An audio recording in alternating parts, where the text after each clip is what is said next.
इसके अलावा आदि शंकराचार्य जी कश्मीर गए थे।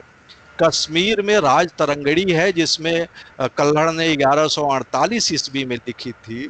उस राज तरंगड़ी में उन्होंने एक जलौक नामक जो है राजा का उल्लेख किया है। जलौक से 5 पीढ़ी बाद एक राजा अभिमन्यु हुए थे।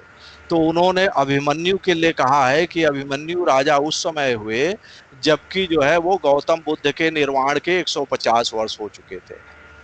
यानी अभिमन्यु के 150 वर्ष पहले जो है बुद्ध का निर्माण हो चुका था। बुद्ध का निर्माण 487 ये लोग मानते हैं, परंपरा से लोग 540 मानते हैं ईस्वी पूर्व।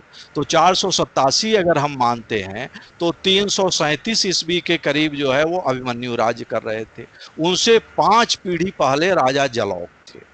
राजा जलौक ने जो है लिखा है उसमें कल्हड़ की राज तरंगड़ी में कि राजा जलौक के गुरु अवधूत सन्यासी थे और उन्होंने बड़े बड़े बौद्ध विद्वानों को शास्त्रार्थ में पराजित किया था। और राजा जलौक ने शंकर पर्वत पर भगवान शिव का मंदिर बना है। आज भी कश्मीर में श्रीनगर में वो शंकर पर्वत कहलाता है और जलौका का मंदिर कहलाता है। कनिंघम ने आर्कियोलॉजिकल हिसाब से जांच की तो कहा कि ये कम से कम ईस्वी पूर्व 3री शताब्दी का मंदिर है। तो ऐसी स्थिति में कश्मीर नरेश जलौक के भी वो गुरु थे, वीरदेव वर्मन की महारानी के गुरु थे, सुधन्वा के थे गुरु, सभी जो राजागण थे इनके मिलते हैं। अब उसके अलावा भी ऐसे बहुत से है। तो राजाओं के राजा पूर्ण वर्मा का उन्होंने उल्लेख किया था। अब ये लोग पूर्ण वर्मा को ढूंढ ढांड करके कहाँ से आदित्य वर्मा के साथ ले आ करके उनको खींच तान करके 6ठी शताब्दी में ले आ रहे थे।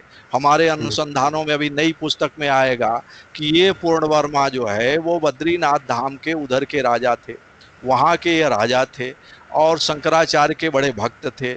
जब शंकराचार्य जी ब्रह्मसूत्र भाष्य लिख रहे थे तो उसमें उन्होंने लिखा है कि राजा पूर्णवर्मा जो है वो बहुत ही जो है पवित्र आत्मा है, बहुत अच्छे हैं। जैसे उन्होंने कहा कि जैसे बंध्या का उदाहरण उन्होंने दिया है कि जैसे कि कोई कहे कि बंध्या का पुत्र नहीं हो सकता, तो वैसे ही कोई कहे कि राजा के बिना राज्य चलता है बिना, तो पूर्णवर्मा के, तो पूर्णवर्मा का उन्होंने समकालीन राजा के रूप में उल्लेख किया।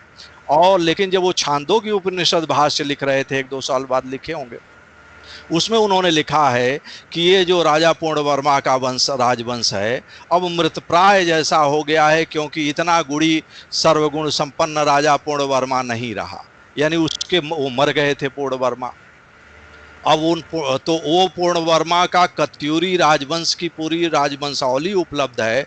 उसमें अंग्रेजों ने हिमालयन गजेटियर में जो वंशावली दी है उसमें हार्डविक की वंशावली में 17वें नंबर पर पूर्णवर्मा का नाम आता है। और उसमें जो कालक्रम दिया हुआ है उससे अगर मिलाइए तो ईस्वी पूर्व 5वीं सदी में ही आता है। तो इस तरह से भारत के जिस कोने में आप जाओ, हर कोने में ऐसे साक्ष्य बिखरे हैं कि आज शंकराचार्य को 500 ईस्वी पूर्व साबित करते हैं। और इनके पास कोई साक्ष्य नहीं, द्रविड़ प्राणायाम करके कुछ पंक्तियों को देख करके कि ये